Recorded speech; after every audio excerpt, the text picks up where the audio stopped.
دنیا کی نعمتیں بھی نماز کے ذریعے سے ملتی ہیں. کتنی بڑی سے بڑی مشکل ہو, یقیناً 2 رکعت نماز پڑھ کر دیکھ لیں کہ اس کا کیا نتیجہ نکلتا ہے. بڑی بڑی پریشانیاں ختم ہو جاتی ہیں. 2 رکعت نماز سرکار امام زمانہ کو صلوات پہ محمد وال.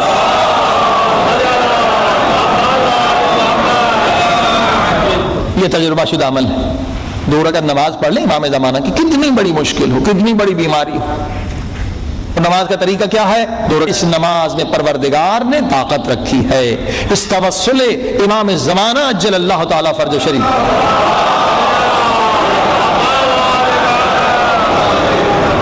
ایک واقعہ, بہت سارے معجزات ہیں اس نماز کے ساتھ. ایک خاتون تھی, اس کا بچہ جو ہے بیمار ہو گیا تھا ایران. اللہ الرحمن الرحیم.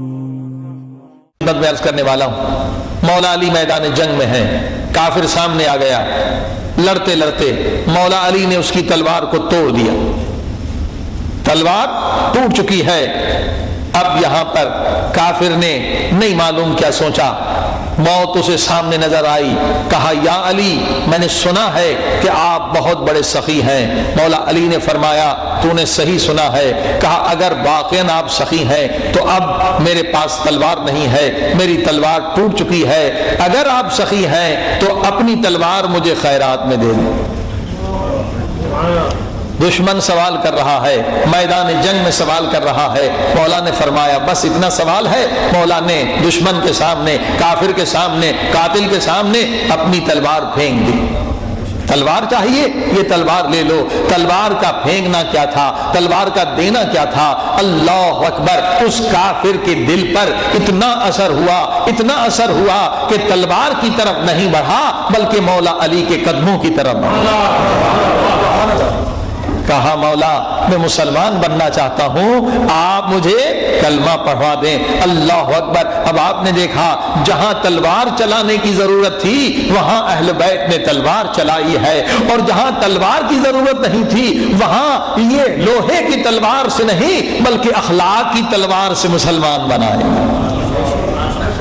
فرمائی.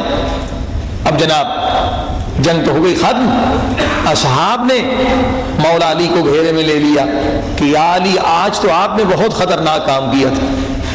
کوئی میدان میں بھی خیرات کرتا ہے, کوئی میدان جنگ میں بھی سخاوت دکھاتا ہے. آپ نے اپنے قاتل کو تلوار دے دی, اپنے دشمن کو تلوار دے دی. ایسا خطرناک کام پھر کبھی نہ کیجئے گا. یہ تو اللہ کا احسان ہے کہ وہ مسلمان ہو گیا, لیکن اگر وہ مسلمان نہ ہوتا اور تلوار چلا دیتا تو کیا ہوتا؟ مولا علی کو مشورہ دیا جا رہا ہے کہ مولا کبھی کافر کو تلوار نہ دیجیے گا, کبھی تلوار کی خیرات نہ دیجیے گا. اب مولا نے کیا جواب دیا؟ مولا نے فرمایا کہ سنو میرے دوستو, اگر میری تلوار اس کے ہاتھ میں تھی تو اس کا دل علی کے ہاتھ میں تھا. صلوات پڑھیں محمد.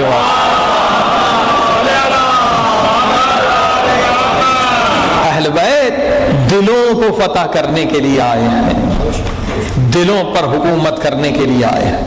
لہذا تاریخ اٹھا کر دیکھیے, آپ کو اہل بیت کا جہاد اصغر بھی نظر آئے گا اور جہاد اکبر بھی نظر آئے گا.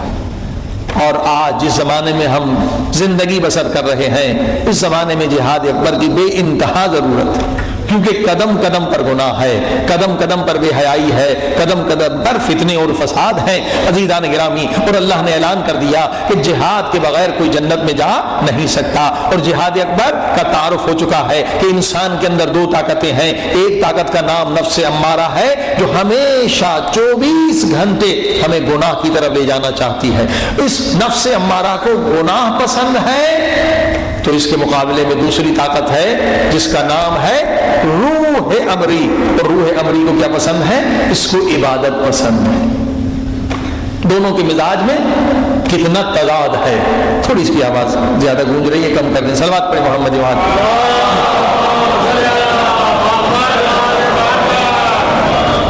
ہماری روح کو عبادت میں لذت ملتی ہے مگر نفس کو عبادت میں تکلیف ہوتی ہے, اسے اچھا نہیں لگتی. عبادتیں اچھی نہیں لگتی، عبادت میں مزہ نہیں ملتا، نفس کو ملتا ہے مزہ فتنے فساد میں، فحاشی میں، گناہ میں، بے حیائی میں، خدا کی مخالفت میں، اور یہاں پر روح جو ہماری ہے اسے مزہ ملتا ہے خدا بند عالم کی اطاعت میں، پرہیزگاری میں، غریبوں کو مدد کرنے میں، یتیموں کی حفاظت کرنے میں۔ اب آپ دیکھیں دونوں کا مزاج بالکل الگ الگ ہے، اور یہ صبح سے لے کر ہماری جنگ جو ہے شروع ہو جاتی ہے۔ اب مثال دوں تاکہ آپ یقین کر لیں کہ واقعاً آپ کے اندر دو طاقتیں ہیں۔ مثلا آپ صبح کام کرنے کے لیے جا رہے ہیں، آفس جا رہے ہیں، دفتر جا رہے ہیں، بہت زیادہ ٹریفک ہے، اور ٹریفک میں آپ نے دیکھا کہ ایک بیچارہ نابین انسان ہے، وہ ٹریفک پار کرنا چاہتا ہے مگر اتنا اجدہام ہے ٹریفک کا، اب جو آنکھیں والے ہیں ان کے لیے مشکل ہو رہی ہے، وہ بیچارہ تو بالکل نابین ہے۔ جیسے آپ نے دیکھا آپ کے دل میں رحم آ جائے گا، ارے مجھے اللہ نے دو آنکھیں دی ہیں، اس کے پاس تو ایک آنکھ بھی نہیں ہے، چلو اس کو سڑک پار کروا دوں۔ اب آپ آگے بڑھیں گے، ارادہ کیا اس نابین کی مدد کرنے کی، فوراً خیال آ جائے گا ارے بھائی کیسی باتیں کرتے ہو، اس کویت میں نہیں معلوم کتنے اندھے پھر رہے ہیں، یہ میرا کام یہ نہیں ہے کہ سڑک پر اندھوں کو پار کراؤں، ٹائم ہو رہا ہے، مجھے تو آفس جانا ہے۔ صلوات پڑھیے محمد والے۔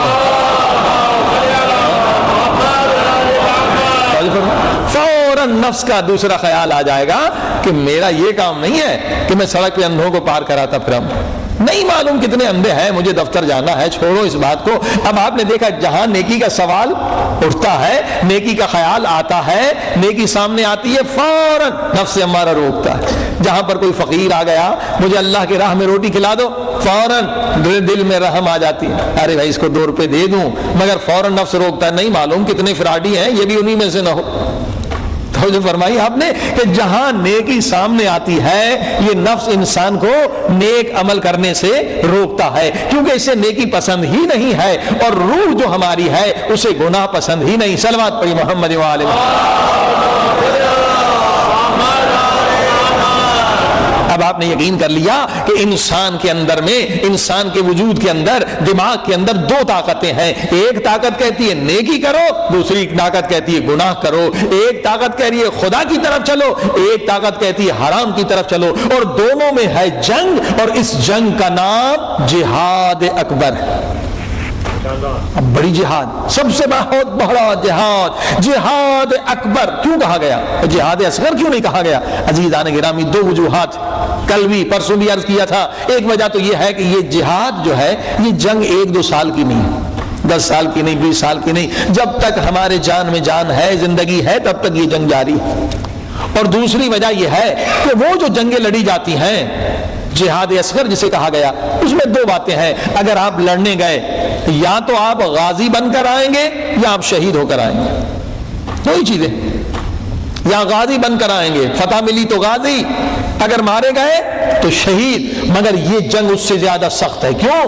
اگر اس جنگ میں یعنی نفس سے اگر کوئی جنگ ہار جائے، اگر نفس امارہ کے خلاف جنگ کرنا کوئی چھوڑ دے اور شکست کو تسلیم کر لے، اگر اس جنگ میں کوئی ہار جائے تو وہ شمر بن جاتا۔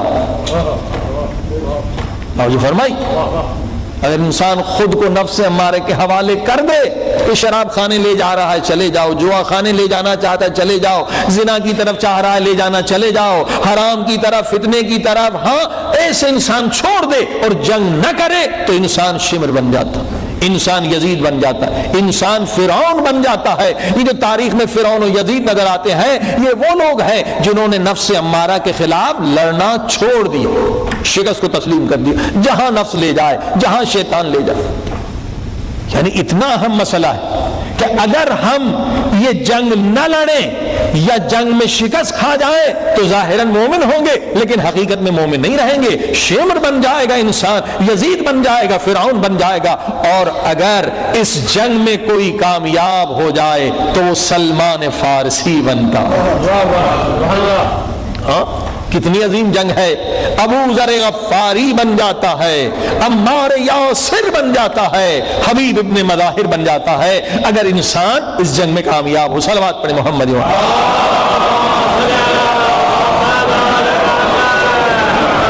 اب پہلی مجلس میں بھی عرض کیا گیا یہ جنگ خود اپنے وجود کے خلاف ہے، اپنی ذات کے خلاف ہے، اپنے نفس کے خلاف ہے۔ کون سا ہتھیار چلے گا؟ نہ تلوار چلا سکتے ہیں، نہ خنجر چلا سکتے ہیں، ہتھیار وہ چلے گا جو قرآن نے بتلایا اور جو اہل بیت نے بتلایا۔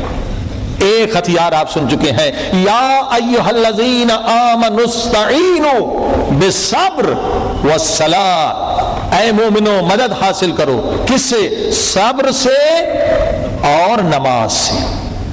صبر کا ہتھیار آپ نے سنا کہ کیسے ہتھیار بنتا ہے صبر؟ جب دل میں خوف خدا ہو تو انسان صابر بنتا، جب رحمت خدا میں امید ہو تو انسان صابر بنتا ہے، اور تکرار عمل سے کوئی بھی ایکشن ریپیٹ ہو تو کیا ہوتا ہے؟ عادت بن جاتی ہے۔ انسان کو صبر کرنے کی عادت بنانے کے لیے ہی یہ مہینہ، یہ رمضان کا مہینہ، یہ روزوں کا مہینہ، ان روزوں کو خداوند عالم نے ہم پر واجب کیا ہے۔ صلوات پہ محمد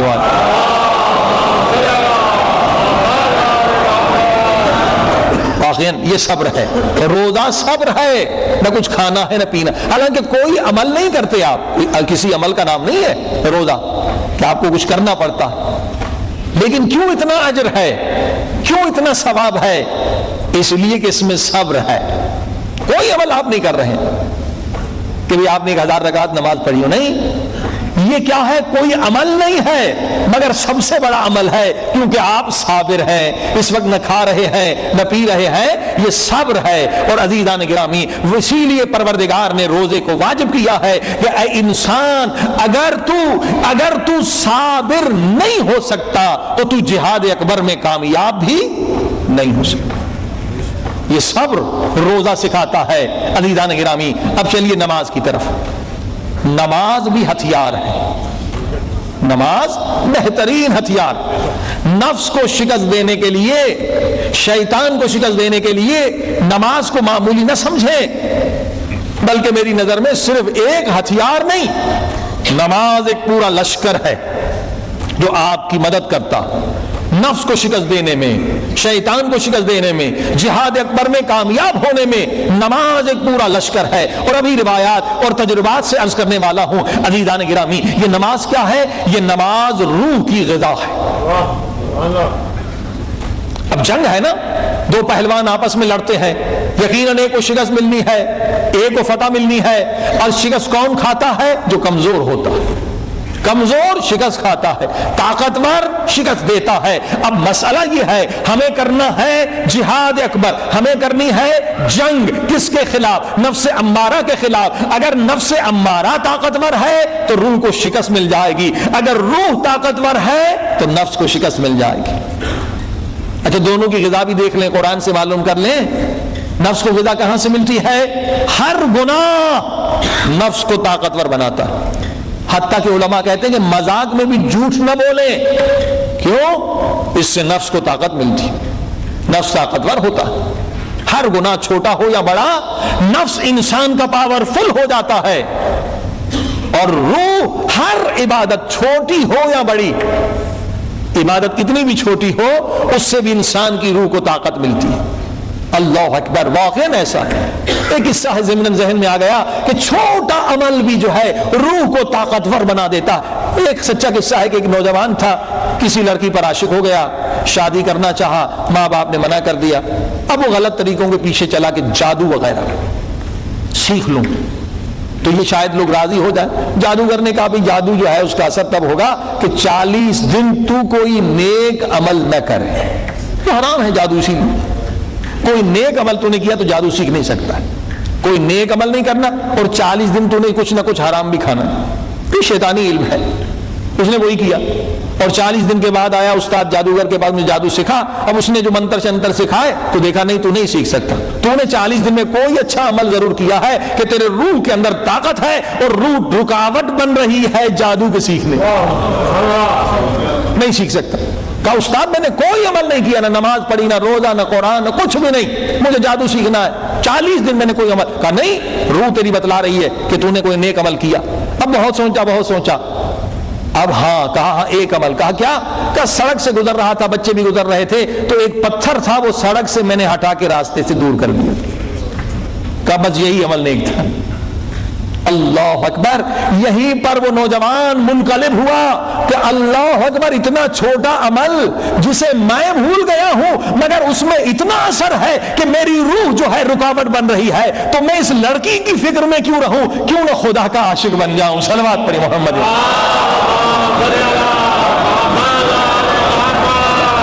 جو خدا اتنا قریب ہے. توجہ فرمائی آپ نے کہ چھوٹا بھی آپ عمل کرتے ہیں اس کا روح پہ اثر ہوتا ہے. یتیم کی مدد کی، اس پہ روح کا اثر ہوا. ایک مرتبہ کا اللہ اکبر، اس کا روح پر اثر ہوتا ہے. سبحان اللہ، اس کا روح پر اثر ہوتا ہے. روح طاقتور ہوتی ہے. ہر نیک عمل سے روح انسان کی طاقتور ہوتی ہے. ہر گناہ سے نفس امارہ کے اندر طاقت آتی ہے. عزیزان گرامی، اب اللہ کا انتظام کیا ہے، اسلام کا قانون کیا ہے، قرآن کا حکم کیا ہے کہ صبح جب اٹھتے ہو تو یقیناً ناشتہ تو کرتے ہی کرتے ہو. پیٹ کی طرف تو خود بخود انسان متوجہ ہو جاتا ہے، مگر اللہ نے کیا حکم دیا کہ جیسے تم جسم کو ناشتہ کرتے کھلاتے ہو، ویسے تم جسم کو بھی ناشتہ دو اور روح کے لیے بھی ناشتے کا بندوبست کرو. آگے فرمائیے آپ. اور یہ روح کا ناشتہ کیا ہے؟ یہ 2 رکعت نماز فجر، یہ روح کا ناشتہ. ہاں بھئی دوپہر میں بھی کھانا کھاتے ہیں، الحمدللہ کھاتے ہیں. تو اسی طرح سے اللہ نے حکم دیا کہ روح کے لیے غذا کیا ہے؟ نماز ظہر اور نماز عصر. یہ روح کے لیے دوپہر کا کھانا ہے. بھئی رات میں کھانا کھاتے ہیں، الحمدللہ کھاتے ہیں. تو پروردگار نے کہا کہ نماز مغرب اور عشاء کیا ہے؟ یہ روح کے لیے رات کا کھانا ہے. تو کیا صرف کھانا کھاتے ہیں؟ نہیں، پھل فروٹ بھی کھاتے ہیں، شربت بھی پیتے ہیں، پان بھی کھاتے ہیں. تو خدا نے کہا یہ جو نماز مستحبات ہیں یہ روح کے لیے پھل اور فروٹ کا کام دیتی ہیں. صلوات پڑھیں محمد.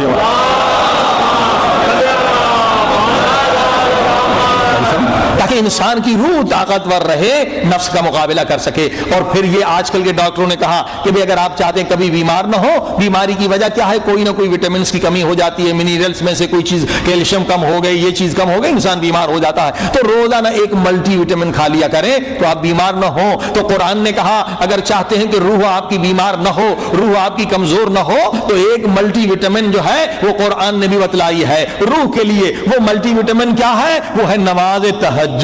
نماز تہجد پڑھا کرو تاکہ روح بہت زیادہ طاقتور ہو جائے. صلوات پڑھیں محمد.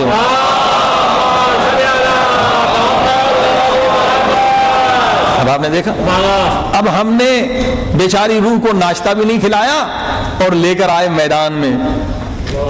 ہاں جی، اب روح تو بھوکی پیاسی ہے، وہ نفس کا مقابلہ کیا کر سکتی ہے؟ یقیناً شکست ہو جائے گی. اب آپ نے دیکھا یہ نماز کیا ہے؟ یہ نماز روح کو طاقتور کرنے کا پروگرام ہے. ایک ہتھیار بھی ہے، ایک غذا بھی ہے، ایک لشکر بھی ہے. عزیزان گرامی، نماز کی بہت تاکید ہے. اگر انسان نماز سے دور ہو جائے تو خدا سے بھی دور ہو جاتا ہے، مقصد حیات سے بھی دور ہو جاتا ہے کہ میرے زندگی کا کیا مقصد ہے، بھول جاتا ہے. اللہ اکبر. یہ نماز ہے جو انسان کو مقصد حیات یاد دلاتی ہے کہ تو فضول نہیں آیا، بیکار نہیں آیا، اس دنیا کے لیے نہیں آیا، مال دنیا کے لیے صرف نہیں آیا، بلکہ تو کس کے لیے آیا ہے؟ انا للہ و انا الیہ راجعون. تو اللہ کے لیے خلق ہوا ہے اور پھر تجھے اللہ کی طرف جانا ہے. صلوات پڑھیں محمد والے.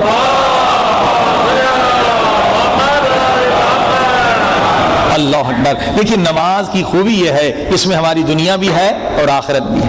دنیا کی نعمتیں بھی نماز کے ذریعے سے ملتی ہیں. کتنی بڑی سے بڑی مشکل ہو، یقیناً 2 رکعت نماز پڑھ کر دیکھ لیں کہ اس کا کیا نتیجہ نکلتا ہے. بڑی بڑی پریشانیاں ختم ہو جاتی ہیں. 2 رکعت نماز سرکار امام زمانہ کو. صلوات پہ محمد والے.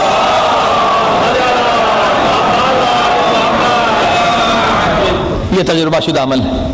2 رکعت نماز پڑھ لیں امام زمانہ کی، کتنی بڑی مشکل ہو، کتنی بڑی بیماری ہو. نماز کا طریقہ کیا ہے؟ 2 رکعت نماز پڑھتا ہوں امام زمانہ علیہ الصلوۃ والسلام قربتاً الی اللہ.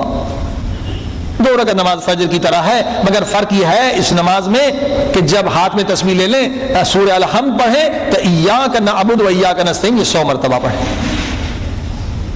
اور باقی وہی طریقہ. مگر رکوع اور سجود بھی 7 مرتبہ.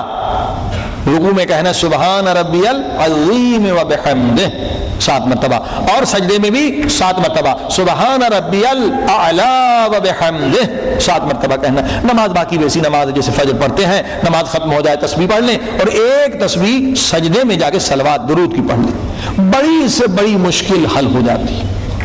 اس قدر اس نماز میں پروردگار نے طاقت رکھی ہے. اس توسل امام زمانہ اجل اللہ تعالی فرج شریف.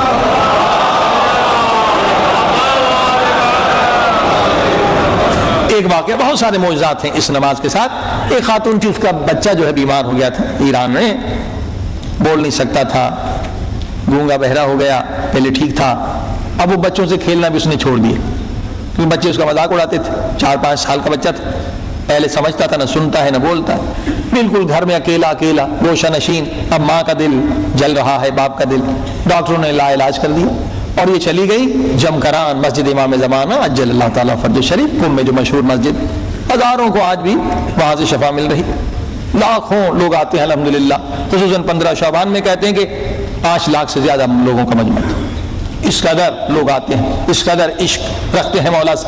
اب یہ خاتون آئی، دعا کر رہی ہے، رو رہی ہے، روتے روتے اس کو نیند آ گئی، تو نیند میں کیا دیکھا کہ جو اس گاؤں کی شہر کی تھی، ایک مرتبہ شور ہوا، آگے آگے سارے سید ہیں، علماء ہیں، شور کر رہے ہیں کہ امام زمانہ آ رہے ہیں، امام زمانہ۔ یہ بھی ایک مرتبہ اٹھی کہ بھائی میں امام زمانہ ہی کی تلاش میں نکلی ہوں کہ میرے بچے کو شفا مل جائے، اور لوگوں نے کہا وہ آگے آگے جو ہے امام زمانہ جا رہے ہیں، دوڑتی ہوئی گئی، مولا کو سلام کیا، کہا مولا میرا بچہ لا علاج مرض میں مبتلا ہے، آپ دعا فرمائیں۔ امام نے فرمایا 2 رکعت میری نماز پڑھو، 2 رکعت نماز پڑھو۔ کہا مولا ابھی ابھی آپ کی نماز پڑھ کے میں سوئی ہوں، کہا دوبارہ پڑھو۔ یعنی کبھی ایک عمل جو ہے اس میں حضور قلب نہیں ہوتا، توجہ نہیں ہوتی، امام نے کہا تو نے پڑھی ہے نماز مگر دوبارہ پڑھو، تمہارا بچہ جو ہے وہ شفا پا لے گا۔ اب وہ خواب سے اٹھتی ہے، روتی ہے اور دوبارہ نماز پڑھتی ہے، اور جب واپس گھر جاتی ہے تو دیکھ رہی ہے کہ بچہ بول بھی رہا ہے اور سن بھی رہا ہے۔ صلوات پڑھی محمد۔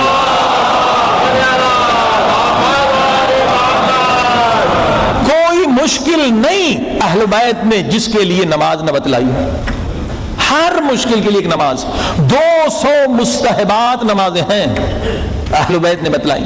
ہم غافل ہیں، پریشانیوں میں پھر رہے ہیں، قرض دار ہے اس کے لیے اپنی نماز ہے، اولاد نہیں ہو رہی اس کے لیے نماز ہے، کوئی بھی مشکل ہو اہل بیت نے بتلایا ہے، ہر مشکل کے لیے ایک نماز ہے۔ عجیب نماز، 200 سے زیادہ مستحبات نمازیں ہیں عزیزان گرامی، تو نماز کو معمولی نہ سمجھیں۔ اللہ اکبر، دنیاوی بھی فوائد ہیں، اخروی بھی فوائد ہیں۔ نماز قبر کا بھی سہارا ہے، سرمایہ ہے، جہاں پوری دنیا ہم سے بے وفا ہو جائے گی مگر نماز سب سے زیادہ با وفا عمل ہے۔ جہاں اولاد بھی بے وفا ہو جائیں گے، دوست بھی بے وفا ہو جائیں گے، مگر یہ نماز ہے جو قبر میں ہمارے ساتھ چلے گی، یہ وفادار ترین ہمارا ساتھی ہے، اس سے عشق رکھیں، اس سے دوستی رکھیں۔ لہذا اہل بیت فرماتے ہیں جب بھی آذان کا وقت ہوتا ہے، اب سنیے نمازی تو بہت سارے ہیں مگر وقت پہ نماز نہیں پڑھتے، اور سمجھتے ٹھیک ہے نماز پڑھ لی مسئلہ حل ہو گیا۔ ایک حدیث ہے، قرآن کی آیت، اہل بیت فرماتے ہیں، نقل کرتے ہیں حدیث کہ جب بھی آذان کا وقت ہوتا تو ملک الموت تمام انسانوں کو دیکھتا ہے۔ اب یہ بھی بتائیے، اللہ کے رسول کہہ رہے ہیں ملک الموت دنیا میں جتنے انسان ہیں ان سب کو دیکھتا ہے۔ اب ملک الموت نبی ہے یا امام ہے؟ نہ نبی ہے نہ امام، مگر اللہ نے اسے طاقت دی ہے۔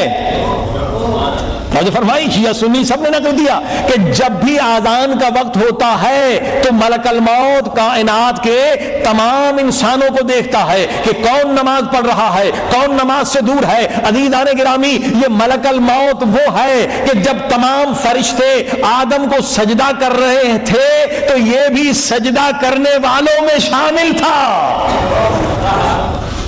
شامل تھا نا، اس نے انکار تو نہیں کیا تھا۔ تو ملک الموت جو آدم سے بھی مرتبے اور مقام میں کم تر ہے، افضل تر نہیں، جب ملک الموت 5 مرتبہ کائنات کے تمام انسانوں کو دیکھ سکتا ہے، تو جب ہم کہتے ہیں یا رسول خدا ہماری مدد کرے، یا علی مدد، مولا علی ہماری مدد کرے، تو یقیناً نبی کا مقام حضرت آدم سے بھی افضل ہے۔ مولا علی کا مقام ملک الموت سے افضل ہے 1000 گنا۔ لہذا یہاں شک نہ کریں کہ مولا علی کیسے سب کی فریاد سنتے ہیں اور کیسے سب کی مدد کرتے ہیں۔ صلوات پڑھی محمد۔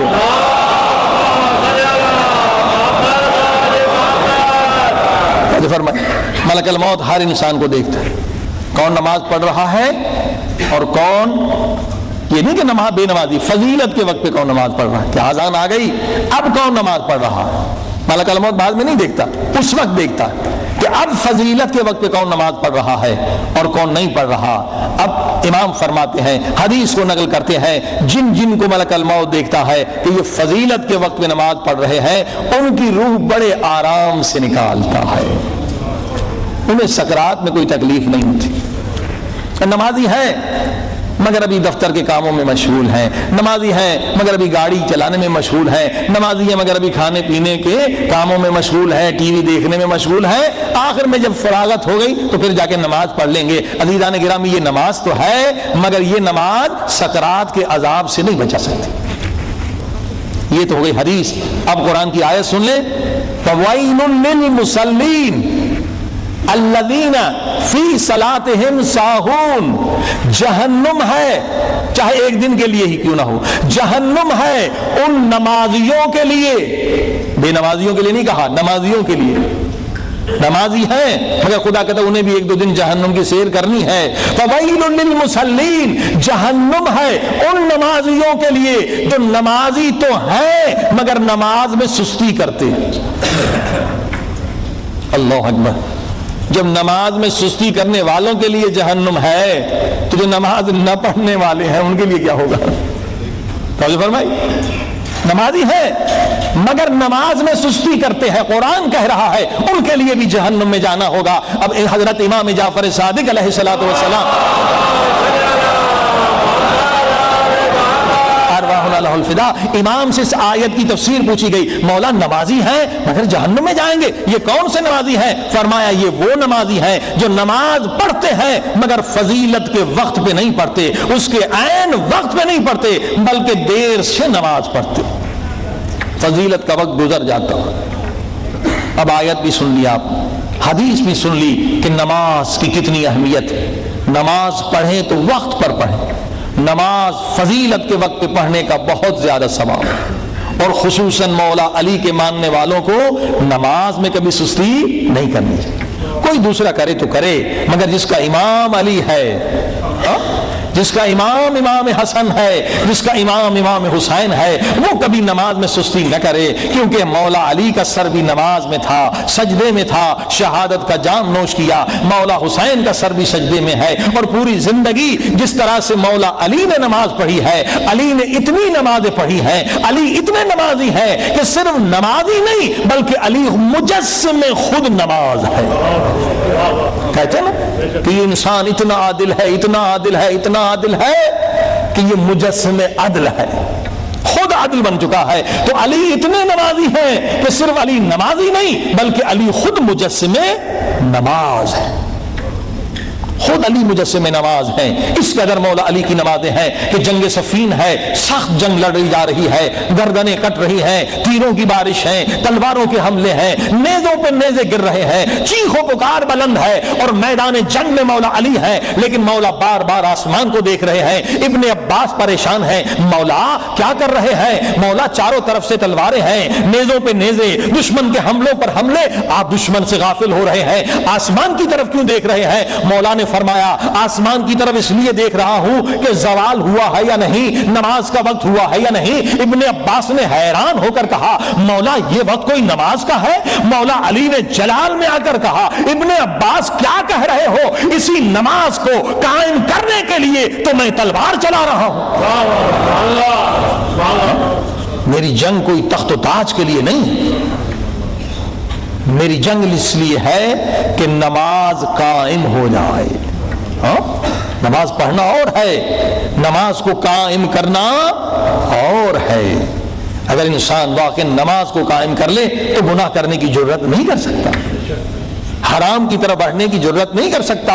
وہیں پر مولا علی نے مصلی عبادت بچھا دیا، میدان جنگ میں علی نماز پڑھ رہے ہیں۔ کیا صرف مولا علی کا یہ شیوا نہیں؟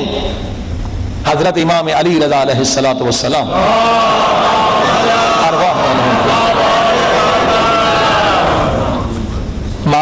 ملعون نے جب دیکھا کہ میں امام رضا علیہ السلام کے علم کا مقابلہ نہیں کر سکتا تو کیسے دنیا پہ ثابت کروں کہ امام کا علم کم ہے، توہین کیسے امام کی؟ پوری دنیا سے سارے مذاہب کے لوگوں کو بلایا جو بڑے بڑے ماہر تھے. سوچا کہ امام رضا کو زیادہ سے زیادہ اسلام کا علم ہوگا. یہودیوں کو بلایا, عیسائیوں کو بلایا, سارے مذاہب کے لوگوں کو جمع کیا اور بڑا اجتماع, ہزاروں کا اجتماع, جہاں امام اکیلے ہیں اور ادھر تمام مذاہب کے علماء ہیں کہ ان سے امام نے مناظرہ کرنا.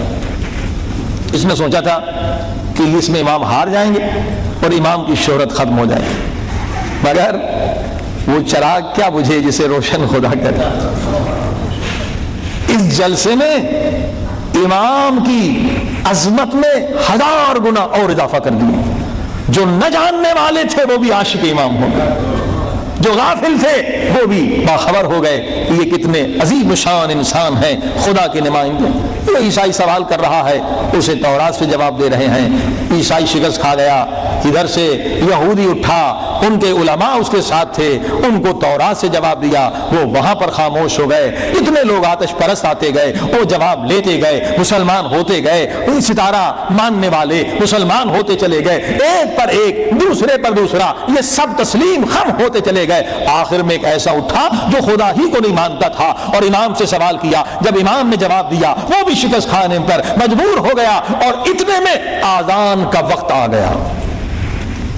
امام نے کہا بس اب باقی مناظرہ نماز کے بعد.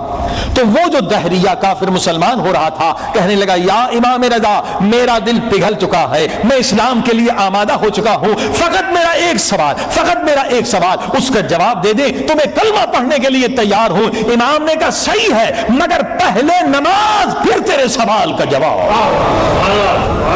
اندازہ لگائیے کہ نماز کی کیا اہمیت ہے. وہ مسلمان ہو رہا ہے, کافر مسلمان ہو رہا. امام نے کہا انتظار کرو, پہلے خدا کی اس آواز پر لبیک کہنی ہے, پھر تجھے جواب دینا. عزیزان گرامی, حقیقت یہی ہے. یہ پہلا لفظ جو کہتے ہیں اللہ اکبر, یعنی کیا؟ خدا ہر شے سے بڑا ہے, خدا ہر طاقت سے بڑا ہے, خدا دولت سے بڑا ہے, خدا مال سے بڑا ہے, اولاد سے بڑا ہے, بیوی بچوں سے بڑا ہے, دوستوں سے بڑا ہے, خود میری جان سے بڑا ہے. یہ ہم کہتے تو ہیں, مگر اس کو ثابت کرنے کا وقت کیا ہے؟ یہ اس وقت ثابت کیا جائے گا جب آذان سنیں. اب ہم اپنے عمل سے بتائیں کہ اللہ بڑا ہے یا فلاں کام بڑا ہے. یہ فرمائے سبھی کہتے ہیں اللہ اکبر, لیکن جب اللہ اکبر کو سننا ہے اس وقت پتا چلتا ہے کہ دل میں اللہ اکبر ہے یا فقط زبان پہ اللہ اکبر. اگر ہم کسی کام میں مشغول ہیں تو یقیناً ہمارے دل میں اللہ کی عظمت نہیں ہے, اللہ کی معرفت نہیں ہے, اللہ کی محبت نہیں ہے. یہ 100% ایک دلیل ہے. کبھی تو اس قدر انسان بدبخت ہوتا ہے کہ ٹی وی دیکھ رہا ہے, کہہ رہے چلو بھائی یہ ڈرامہ دیکھ لیتا ہوں پھر نماز پڑھ لیتا ہوں. تو اپنے عمل سے اس نے اس ڈرامے کو اکبر سمجھا اور خدا جو رازق, جو خالق, جو مالک, جو ہمیں وجود دینے والا, تمام نعمتیں دینے والا, اسے اصغر چھوٹا سمجھا. کبھی دوست آ گئے, دوستوں کے اس آداب خوشامد میں خدا کو بھول جاتا ہے انسان. دوست بڑے ہو گئے, خدا چھوٹا ہو گیا. عزیزان گرامی, یہ 5 وقت شناخت کے لیے بہترین اوقات ہے. انسان پہچانے, شناخت کرے کہ میرے دل میں اللہ بڑا ہے یا دنیا کی چیزیں اور دنیا والے بڑے ہیں. لہذا روایت ہے معصومین کے لیے کہ جب بھی اللہ اکبر کی صدا آتی تھی رسول خدا کا چہرہ عام چہرہ نہیں ہوتا تھا, یہاں تک کہ ازواج مطہرہ فرماتی ہے کہ جب اللہ اکبر سنتے تھے نبی ہم میں سے کسی کو گویا پہچانتے ہی نہیں تھے, فوراً مسجد کی طرف چلتے. اہل بیت کا بھی یہی حال ہے. مولا علی جب اللہ اکبر کی آواز سنتے تھے تو عشق خدا میں, محبت خدا میں, عظمت خدا میں, جلال خدا میں مولا علی کا جسم کانپنے لگتا تھا اور فرماتے تھے کہ امانت خدا ادا کرنے کا وقت آ گیا.